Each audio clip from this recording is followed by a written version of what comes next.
Seja muito bem-vindo e muito bem-vinda ao Comunidade do Conhecimento, um programa produzido e exibido pela Fundação Sesumar.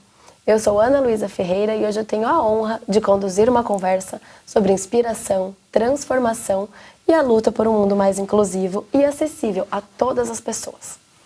Falar sobre deficiência é falar sobre direitos, sobre representatividade e acesso, num país em que grande parte das pessoas com deficiência ainda enfrenta barreiras arquitetônicas, sociais e no dia a dia em geral. Dar voz a quem escolheu agir é muito importante. A nossa convidada de hoje é a Giane Rodrigues, uma mulher que transformou a sua vivência em ferramenta de impacto. Criadora do projeto Eu Escolhi Agir, ela atua como palestrante, mentora e é literalmente uma ativista da inclusão, usando as suas redes sociais para educar, conscientizar e mobilizar. Fique conosco após a nossa vinheta de abertura. Nós teremos uma conversa muito especial.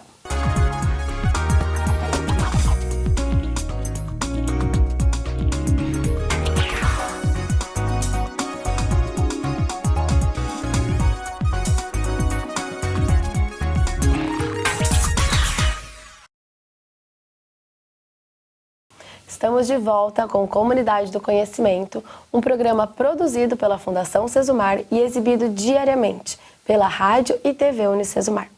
Hoje eu estou conversando com uma mulher muito especial, que além de mentora, palestrante, agora também autora de livro, a Giane Rodrigues. Muito obrigada pela sua presença, por aceitar o nosso convite para conversar um pouquinho sobre a sua história hoje aqui. Eu que agradeço, muito obrigada pelo convite, estou muito lisonjeada, Ana, muito obrigada.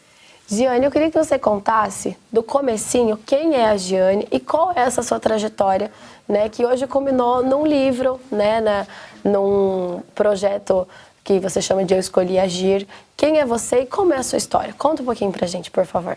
É muito significativo estar aqui hoje, porque justamente eu sou de Paranavaí, mas hoje eu moro em Maringá porque eu vim trabalhar na Unisesumar, porque por formação eu sou pedagoga, psicopedagoga e mestra em educação. Nossa, que especial! E eu vim trabalhar aqui na Unisesumar. Eu comecei aqui no EAD. Isso faz quanto tempo? Isso foi em 2016. E fazer doutorado. E quando eu vim, naquela época, eu era uma pessoa andante. Super independente, fazia tudo, aquela mãe de multifunções, mil e uma utilidades. Eu falo que a gente era mulher equilibrista. Então eu vim fazer doutorado aqui. Só que eu ignorava os sinais, eu tinha muita dor de cabeça. E aí, sabe quando eu tinha até cistite de repetição? Sabe, infecção urinária? Porque eu achava que eu não tinha tempo para ir ao banheiro. Não era nunca a sua prioridade. Não era a minha prioridade. E aí, eu tinha muita dor de cabeça, não ia ao médico. Só que no meio do ano de 2016, eu comecei a perder o movimento do braço, comecei a perder força no braço. E eu fui escolhida para apresentar o mestrado em Portugal. Quando aconteceu isso, eu até conversei aqui na época, a Márcia, que é aqui da Unisesumar, falei, Márcia, eu tenho aqui uma proposta para ir para Portugal apresentar um mestrado. E tô para entrar no doutorado. Então, assim, perfeito, todo o meu plano estava perfeito, né? Uma super oportunidade. Uma super oportunidade. Mas até então, eu não estava, assim, me priorizando. Só que naquela semana minha mãe veio, eu falo, Deus trabalha nos detalhes, né? Não estava me priorizando. Minha mãe veio e falou, eu vou passar num ortopedista aqui, você não quer passar também? Porque eu achava que era tendinite. Porque a gente, professora, né? Mesmos movimentos repetitivos. Exatamente, eu achava que era tendinite, porque se não sentava direito no computador, e o médico, então eu falo que Deus soprou no ouvido dele para fazer um exame certeiro. E ele falou assim, eu vou pedir um exame que geralmente eu não peço, que é bem da base do cerebelo, bem da base do cérebro, que fica abaixo, o cerebelo fica abaixo do cérebro. E ele falou assim, você já fez esse exame alguma vez? Eu falei, eu nunca fiz ressonância, eu nunca tinha feito ressonância, Ana, com 38 anos. E aí ele falou assim, olha, eu vou pedir esse exame, você faz. E eu fui numa quinta-feira, na segunda eu ia para Portugal. E ele fez esse exame. Em cima da hora, né? Em cima da hora. E esse exame constatou que eu tinha uma doença chamada Síndrome de Arnold-Chiari. Eu nasci com o cérebro rebaixado. Quando ele pegou aquele laudo, ele falou, olha, o caso não é para mim, é para um neuro, vai num neuro, Eu falei, mas é grave? Porque eu tenho uma viagem. Ele falou assim, olha... Pode ser na outra semana? Pode ser na outra semana. Ele falou assim, olha, não é grave, mas você tem que ir logo, porque no caso é urgente, assim. Eu falei, mas doutor, eu tô viajando para Portugal. Ele falou assim, não, então vai amanhã. Eu falei, mas eu não disse que não é grave. Ele falou assim, não, é emergente agora. Nesse caso é. Aí eu fui ao neuro, o neuro, eu falo assim, nesse espaço, nesse momento que o neuro deixou eu ir, ele me permitiu que eu fosse. E eu fui, Ana. Fiquei 10 dias, quase morri, tive 19 derrames oculares. Meu Deus. Mas fui. Aquele momento foi um encontro comigo, foi o único momento que eu me encontrei. Você foi sozinha? Fui sozinha. E quando eu voltei, eu já estava arrastando a perna. Aí já começou, porque o que acontece? Essa doença, ela estava comprimindo a minha medula. E o diagnóstico dela é raro. Então, se você não diagnosticar rápido, tem uma evolução rápida. Tem uma evolução rápida e confunde. Eu tenho uma tia e uma prima que faleceram com diagnóstico de Alzheimer, porque não foi muito específico. Não foi específico, porque você para de comer, você para de enxergar e causa morte súbita. Nossa. Então, a Arnold Chiari é uma doença rara. E fora isso, quando eu voltei de Portugal, o médico, então, eu fui para outro neurologista, porque estava numa situação muito complicada, assim. Aí eu fiquei um tempo fora da Unicesumar. A Unicesumar foi sensacional, me abraçou em tudo que pôde ali. E eu até então falava, não, eu preciso do doutorado. Deus me trouxe para cá porque eu preciso do doutorado. Batendo o pé que era o doutorado. Preciso voltar ativa. Mas não era, aquele momento não era.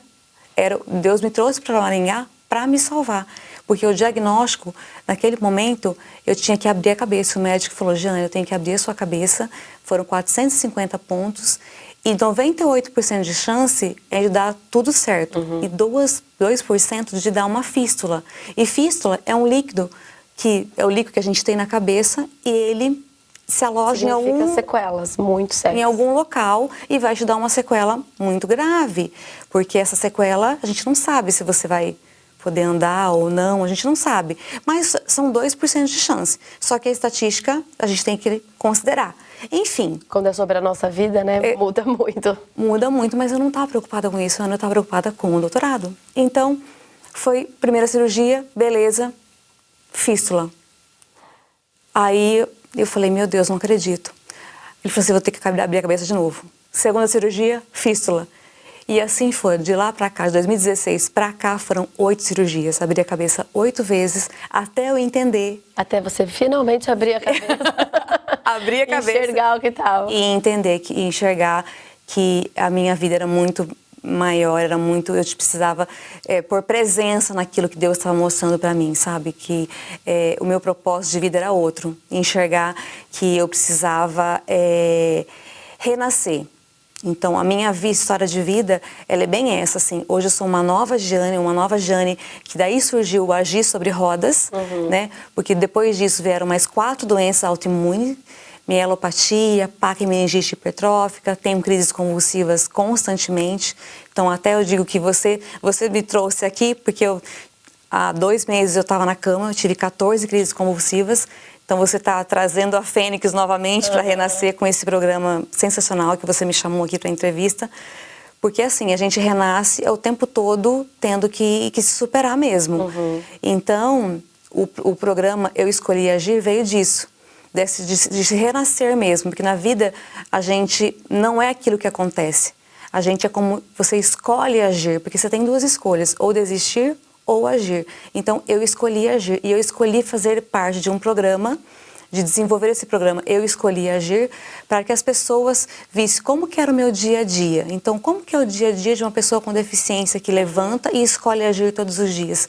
Se eu estou na cadeira de roda, tenho as minhas limitações, você que não tem limitação nenhuma, que a sua limitação pode estar na mente, como você pode fazer para agir? Como você pode fazer para estar em busca do seu propósito? Então, o meu propósito é, para que eu levanto e acordo todos os dias? Qual é a minha intenção do dia? Por que eu estou fazendo isso? Talvez quando a gente está nessa rotina, igual quando você falou, né, que não era a sua prioridade, você estava preocupada com o doutorado, focada nisso, né? Eu acho que quando você diz de ser uma fênix, o duro de ser a fênix é que para renascer alguma coisa tem que morrer, né? Exatamente. E que muitas vezes são os nossos sonhos, os nossos planos, o que a gente enxergava da vida. Exatamente, exatamente isso. Teve que morrer muita coisa, assim. Igual você falou, o livro mesmo, né? Do caos ao poder. Então tive que ir pro caos. E Pra o caos não foi perceber, o né, fim. seu poder, então. Exatamente isso. O caos não foi o fim, foi o início. Foi o início de uma transformação, de ver o que tinha que nascer ali. Quais eram das cinzas renascer o quê? A vida realmente dá umas cambalhotas, né? Para não dizer, são reviravoltas. Dá uma chacoalhada, porque no meio de tudo isso veio uma separação de um casamento de 26 anos. Que normalmente já é difícil. Que já é difícil. Circunstâncias normais, né? Quando a gente não está passando por problema de saúde, né? Não está tendo que desistir de alguns sonhos. Exatamente, exatamente. Então eu fui em busca de mostrar para as pessoas nas redes sociais que é possível a gente estar num outro corpo e fazer muitas coisas. E ser muito mais realizada até. E ser muito mais realizada, exatamente. Então aí hoje eu me tornei então palestrante de desenvolvimento pessoal, buscar desenvolvimento humano das pessoas, mentora em autoconhecimento, empreendedora e na questão da acessibilidade também. Né, nessa questão de ser consultora da acessibilidade, mostrar para as pessoas, então, ei, peraí, porque eu me sentia no começo muito invisível, né? Eu não me sentia representada. Então eu fiz até tratamento no Hospital Sara, em Brasília. E aí lá eu entendi que é uma referência. Você viu que não era só você. Exatamente. Lá eu entendi quem eram os meus pares. O meu filho, que tem quase 30 anos, ele ia e a gente fazia rodinha de conversa. Ele falava, gente, para eu me sentir par, eu vou estar na cadeira de rodas, porque eu, comandante aqui, não estou me sentindo par. Então eu falei, tá vendo? É assim que a gente se sente na sociedade. É muito simbólico isso, né? A sua história, Jane, é cheia de inspiração, é cheia de insights possíveis. Nós vamos para um breve intervalo e já voltamos com mais um pouquinho dessa conversa que tem muito a nos acrescentar na comunidade do conhecimento.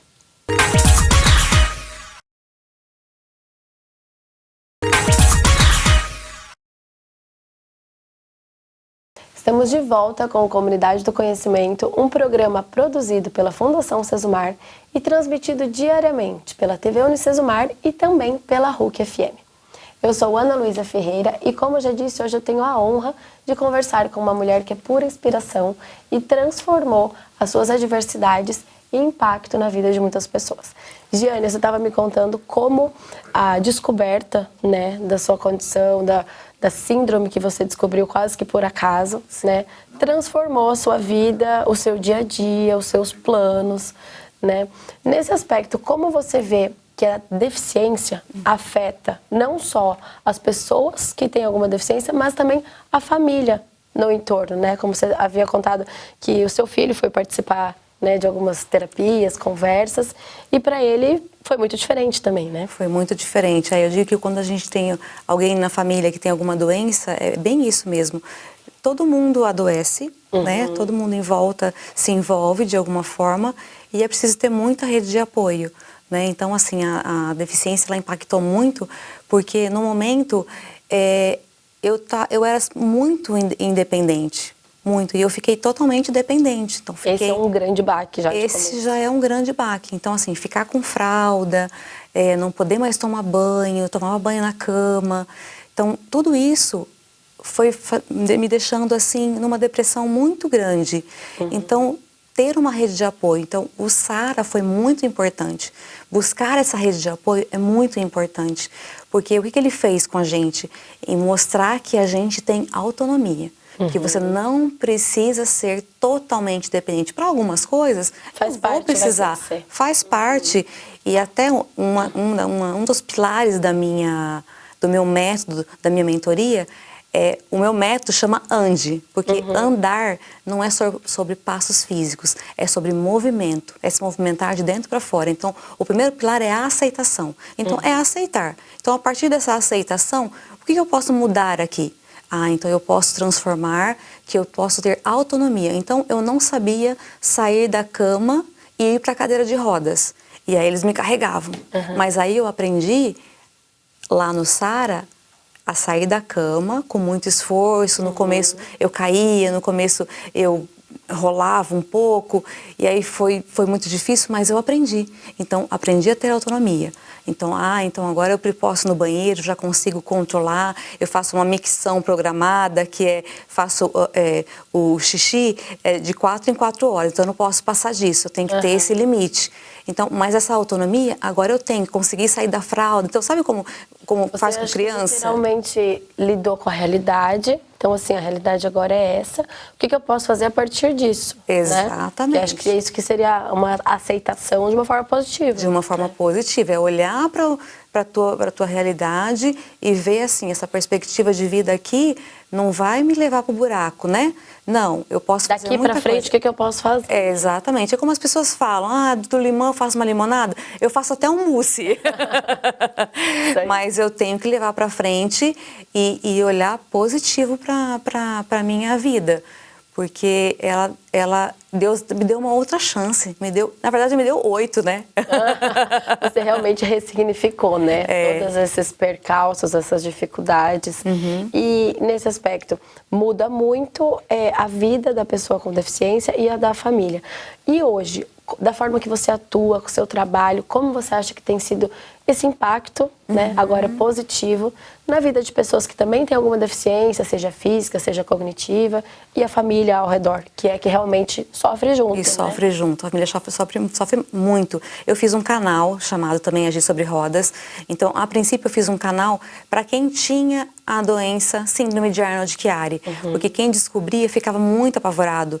Então, porque descobria que o dava um Google ali e não tinha exatamente, dava um Google e aí ia pensando que ia ter morte súbita, qualquer sentimento de é um desespero, né, inicial, talvez. Exatamente, que ia perdendo os movimentos. Porque, assim, hoje eu tenho o diagnóstico de mexer as mãos, mas eu não sinto. Então, assim, eu me queimo muito fácil, fazendo café eu me queimo. Então, tem a tetraparesia. Então, era para ter a tetraplegia. Mas, se a pessoa vai lendo muito, ela fica desesperada. Então, eu comecei a falar para essas pessoas. Depois, eu falei, não, eu posso conversar com todo mundo. Então, as pessoas viam em mim... Fala, não, ela serve de inspiração para mim, não, vou conversar com ela. Então, eu tenho um grupo de apoio que eu vou conversando, que eu também presto consultoria, que eu falei para você, né? Presto consultoria, mas que eu sirvo de apoio, porque a rede de apoio é muito importante. Então, eu vejo que o meu trabalho tem que ser agregador, um catalisador para servir como rede de apoio, porque senão é muito difícil a pessoa, ela não se vê representada. Não se vê acolhida. Então, eu precisei muito disso, eu precisei desse acolhimento e eu busquei muito. Então, o Sara me trouxe isso e eu falei... Foi determinante.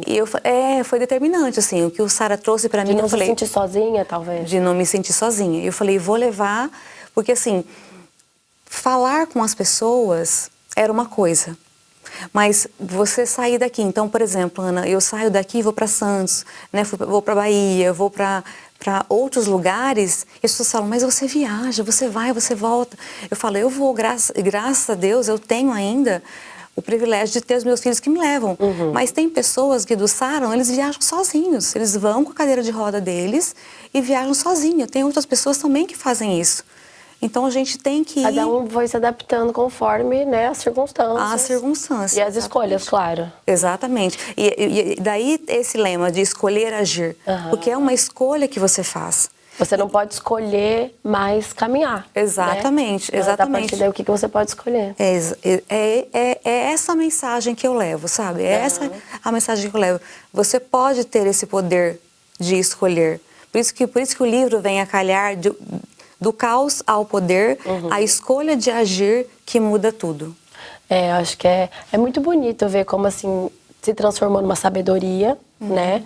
O que não quer dizer que foi fácil você chegar até essa visão, até essa atitude, né? Sim. Com certeza que é o mais importante. Então, é realmente como você falou, você esteve no caos, né? E hoje você está usufruindo desse poder que nasceu, talvez, do caos. Nasceu do caos, totalmente. Nasceu do caos, exatamente. Nasceu de um momento de desespero. Você via sem saída, talvez, né? Foi. Teve um momento de desespero, sim. E vou te confessar que teve um momento que eu pensei em desistir da vida mesmo. Teve um momento muito, muito tenso, assim, que eu pensei, assim, e que eu tive a salvação de Deus também, muito forte. Mas eu falei, não, o meu propósito é muito maior. Meu propósito é salvar vidas, né? Porque eu estou aqui para lutar pela vida. E todos os dias, a minha intenção, meu propósito maior é pela vida, é pela ação, é por agir. Todos os dias o meu agir, ele começa, Ana, antes de eu dormir. Antes de eu dormir, porque eu fiz PNL também, né?